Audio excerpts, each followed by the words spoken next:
আচ্ছা, আপনার বাজেট যদি একদম কাটায় 23 থেকে 25,000 টাকা বা তার একটু বেশি হয়ে থাকে, তাহলে আজকের ভিডিওটা আপনার জন্য। এই লিস্টে আমরা এমন 5টা ফোন দেখাবো যেগুলো মার্কেটে একদম টপে রয়েছে, মানে এই বাজেটের ভিতর টপে রয়েছে। এবং এখানে আপনি বেস্ট একটা গেমিং ফোন পাবেন, বেস্ট একটা ডিসপ্লের ফোন পাবেন এবং বেস্ট একটা ক্যামেরার ফোনও পেয়ে যাবেন। এবং যাদের একটা ব্যালেন্সড ফোন দরকার তাদের জন্য দুইটা ব্যালেন্সড ফোনও আছে। তো আপনারা জানেন যে ফোনের দাম অনেকটা বেড়েছে, প্রায় 2 থেকে 3,000 টাকা বা 5,000 টাকা পর্যন্ত অনেকটা ফোনে বেড়ে গেছে। তো আমরা যে বেস্ট বলতেছি বা এই বাজেটে বেস্ট বলতেছি, এটা আপনি এক বছর আগে কম্পেয়ার করলে এটা মনে হবে যে খুব কম বা নর্মাল, যে মাত্র 10 থেকে 15,000 টাকার ফোন এগুলো আমরা পেতাম। কিন্তু বর্তমানে যেসব ক্রাইসিস দেখা যাচ্ছে, তো এই অবস্থায় আমরা যেটা পাচ্ছি এইটাই এই দামে বর্তমানে বেস্ট। আবার এক মাস পরে আপনি এগুলো পাবেন না, এগুলোর দামই আবার প্রায় 3 থেকে 4,000 টাকা আবার বেড়ে যাবে। তো এটা বর্তমানের উপর ডিপেন্ড করতেছে। আর সবগুলো ফোনের দাম একটু আপডাউন হতে পারে, আমাদের ভিডিওটা করতে প্রায় 3 থেকে 4 দিন সময় লেগে যায়। তো এর ভিতর হয়তো 500 থেকে 1,000 টাকা বেড়ে যেতে পারে, আপনারা একটু মার্কেটে যোগাযোগ করে তারপর নেবেন। তো যাদের বাজেট একদম 23,000 টাকা বা 23,500 টাকা পর্যন্ত, তাদের জন্য আছে রিয়েলমি নার্জো 90X। এখানে 6.8 ইঞ্চের IPS LCD প্যানেল রয়েছে। হ্যাঁ, ডিসপ্লেটা একটু বড় রয়েছে, তো যারা একটু ভিডিও দেখেন তাদের জন্য একটা বেটার চয়েস হবে। এবং এখানে 144 হার্জের রিফ্রেশ রেট রয়েছে, যদিও IPS ডিসপ্লে এরপর রিফ্রেশ রেট একটু বেশি রয়েছে। তবে এই রিফ্রেশ রেট সাধারণত একটু গেমিংয়েই বেশি কাজে আসে, অন্য সব সফটওয়্যারগুলো এখনও 144 হার্জে শিফট হতে পারেনি, তারা ওই 90 হার্জ বা 60 হার্জ পর্যন্তও রয়েছে। তো যাই হোক, আপনি একটু ফিউচার প্রুফ থাকলেন এই আর কি। এবং এখানে HD+ রেজুলেশন আছে, তো একটু শার্পনেসের ঘাটতি আপনার হবে, তবে আপনার মানিয়ে নিতে হবে যেহেতু মার্কেটের এই অবস্থা। এবং এখানে Dimensity 6300 চিপসেট রয়েছে এবং এখানে একটা 5G চিপসেট। বর্তমানে বাংলাদেশে অনেক জায়গায় 5G চালু হতে যাচ্ছে, হ্যাঁ ঢাকায় অনেক জায়গায় আছে, কিন্তু তারপরে সারা দেশব্যাপী 5G চালু করার একটা প্রবণতা দেখা যাচ্ছে। তো আপনি একটু ফিউচার প্রুফ থাকতে পারবেন। এই ফোনটা যেহেতু একটু এন্ট্রি লেভেলের প্রসেসর দেওয়া, তো এখানে আপনি হালকা পাতলা গেমিং করতে পারবেন, হেভি গেমিং করতে পারবেন না, বা হেভি সেটিংয়ে বা আল্ট্রা লেভেলের সেটিংয়ে আপনি পারবেন না। নর্মাল সেটিংয়ে আপনি সব ধরনের গেম খেলতে পারবেন। আর মাল্টিটাস্কিংয়ের যে বিষয়টা, আপনি হালকা পাতলা মাল্টিটাস্কিং করতে পারবেন, তবে একটু হেভি অ্যাপস না রাখাই বেটার। আর যদি ক্যাপকাটে আপনি এডিট করতে চান সেটাও করতে পারবেন, তবে 4K ফুটেজ একটু ইনপুট করলে আপনার টাইম লাইনে একটু ল্যাগ দিতে পারে। 50 মেগাপিক্সেলের মেইন ক্যামেরা, যেটা দাম অনুযায়ী একদম খারাপ বলা যাচ্ছে না, ছবির রেজাল্ট দেখেও আপনি বলতে পারবেন না যে একদম খারাপ। আপনার বর্তমান মার্কেটটাও তো দেখতে হবে, তো সেই হিসেবে বলা যায় যে একদম খারাপ পজিশনে এটা নেই। এবং 8 মেগাপিক্সেলের একটি ফ্রন্ট ফেসিং ক্যামেরাও রয়েছে, যেটা সাধারণত আমি বলতে পারবো যে ভিডিও কলের জন্য ঠিকঠাক রয়েছে। এটা দিয়ে আপনি আহামরি লেভেলের তেমন কোনো ছবি পাবেন না। এখানে স্টেরিও স্পিকার রয়েছে এবং 7000 mAh এর ব্যাটারি রয়েছে এবং 60 ওয়াটের একটি ফাস্ট চার্জার। 7000 mAh বর্তমান স্ট্যান্ডার্ড বলা যাচ্ছে, তো এইটাই মেনটেন করেই চলছে। অন্য সব ফোনে আমরা এখনও 5,000 6,000 দেখতে পাচ্ছি, তো এইটা সেই ব্যাটারির দিক দিয়ে একটু স্ট্যান্ডার্ড বা বর্তমান স্ট্যান্ডার্ডটা ধরে রেখেছে। আর চার্জারটাও একদম পিছিয়ে বলা যায় না, তো একটা পারফেক্ট কম্বো আমরা বলতেই পারি। তো এই ফোনটা যদি নিতে চান তাহলে কি দেখে নেবেন? যদি আপনার রিফ্রেশ রেট বেশি দরকার হয়, ভালো একটা ব্যাটারি দরকার হয়, বা আপনি নর্মাল গেমিং করতে চান আর একটা বড় ব্যাটারি, তো তারা এই ফোনটা দেখতে পারেন। তো এরপর আপনার বাজেট যদি 24,500 টাকার ভিতর হয়ে থাকে, তাহলে আপনার জন্য আছে Redmi Note 15 4G। হ্যাঁ, এটার 5G না 4G ভার্সনটা। এইখানে আবার একটু আপনার কনসিডার করতে হবে, 5G নিলে দামটা অনেকটাই বেড়ে যাচ্ছিল। এখানে আপনি AMOLED ডিসপ্লে পেয়ে যাবেন। এতদিন আমরা IPS ডিসপ্লে দেখে অভ্যস্ত, এখানে AMOLED পাচ্ছি কারণ এই ফোনটা একটু পুরানো ফোন, তো সেই হিসেবে এখানে আমরা AMOLED পাচ্ছি। আর এখানে 120 Hz রিফ্রেশ রেট আছে। আর একটা বিষয়, এই ফোনটা কিন্তু কার্ভ ডিসপ্লে, তো এটা একটু মাথায় রাখবেন। অনেকের কার্ভ ডিসপ্লে পছন্দ হয় বা অনেকের হয় না, তো যাদের পছন্দ তারা নিতে পারবেন। MediaTek Helio G100 ultimate processor রয়েছে। হ্যাঁ, 5Gটায় একটু ভালো প্রসেসর, স্ন্যাপড্রাগনের প্রসেসর ছিল, তো এইটায় G100 দেওয়া।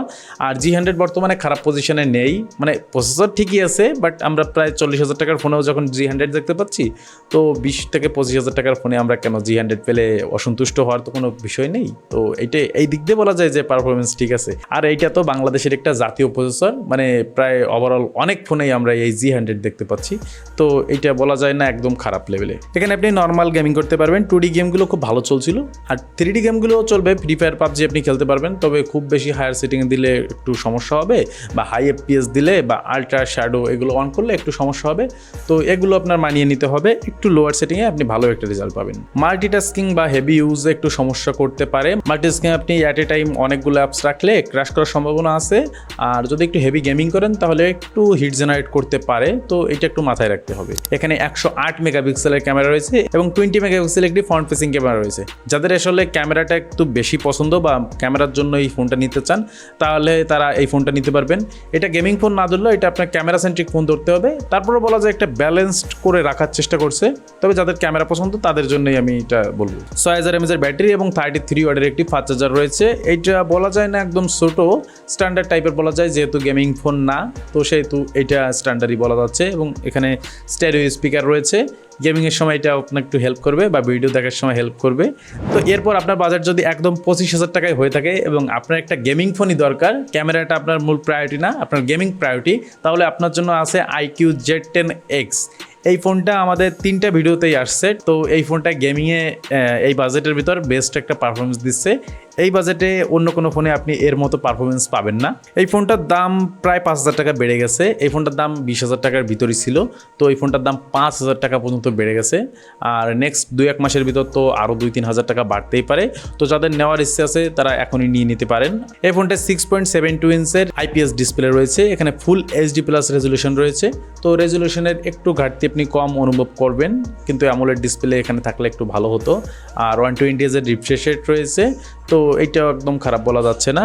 MediaTek Dimensity 7300 চিপসেট এবং UFS Type 3.1। এই টপ 5 লিস্টে এই ফোনটাই সবথেকে পাওয়ারফুল বলা যাচ্ছে, আর এইটাই সবথেকে ভালো কনফিগারেশনে তৈরি করা হয়েছে।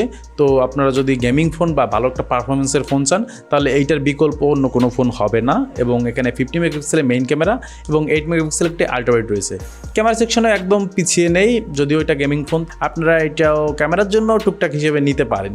আর আপনার যদি ক্যামেরা আরও বেটার লাগে তাহলে আপনার জন্য সামনে ফোন আছে ক্যামেরা সেন্ট্রিক ফোন। এবং এখানে 6500 mAh ব্যাটারি এবং 44 ওয়াটের একটি ফাস্ট চার্জার।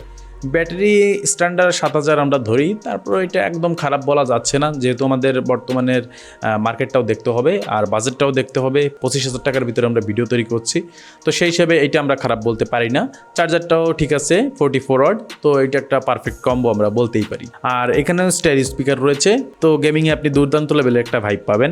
তো এরপর আপনার বাজেট যদি আর একটু বাড়াতে পারেন, 26,000 টাকা বা 26,500 টাকা পর্যন্ত নিতে পারেন, তাহলে আপনার জন্য Realme Narzo 90 ফোনটি আছে। এইটা একটা ব্যালেন্সড ফোন বলা যায়। এখানে 6.57 ইঞ্চের অ্যামোলেড ডিসপ্লে রয়েছে এবং 120 Hz রিফ্রেশ রেট রয়েছে, ফুল HD+ রেজলিউশন রয়েছে। যদিও আমরা অনেক ফোনে IPS দেখতে পাচ্ছি, তো এখানে আপনারা অ্যামোলেড পাচ্ছেন। আর Redmi Note 14 এই ফোনটাও আপনি অ্যামোলেড পেয়ে যাচ্ছেন। এখানে MediaTek Dimensity 6400 Max চিপসেট রয়েছে এবং এইটা একটা 5G চিপসেট, তো আপনি ফিউচার প্রুফ থাকতে পাচ্ছেন। এটা দিয়ে আপনি গেমিংও করতে পারবেন আর ক্যামেরা আপনাকে হতাশ করবে না, বাট একটা ব্যালেন্স করে আপনার ব্যবহার করতে হবে। 50 মেগাপিক্সেলের মেইন ক্যামেরা এবং 50 মেগাপিক্সেলের ফ্রন্ট ফেসিং ক্যামেরা, এই দুইটার ক্যামেরা রেজাল্ট খারাপ বলা যাচ্ছে না। আপনারা রেজাল্ট দেখে বুঝতেই পারতেছেন একটা ভালো রেজাল্ট দিচ্ছে। এরপর যদি ক্যামেরা আপনারা ডিপতে ভিডিও চান তাহলে আমাদের চ্যানেলে আছে, আপনারা দেখে আসতে পারেন, বা অনলাইনে অনেক ভিডিও আছে সেগুলো আপনারা দেখতে পারেন। এই ফোনটায় আল্ট্রা ওয়াইড নেই, তবে আপনার যদি আল্ট্রা ওয়াইড দরকার হয় তাহলে সামনে আরও একটা ফোন আছে, সেখানে আল্ট্রা ওয়াইডও আছে এই বাজেটে। যদিও আল্ট্রা ওয়াইড প্রায় 50,000 টাকার ফোনেও এখন দেয় না। এখানে 7000 mAh ব্যাটারি এবং 60 ওয়াটের একটি ফাস্ট চার্জার রয়েছে। এখানে স্টেরিও স্পিকার রয়েছে।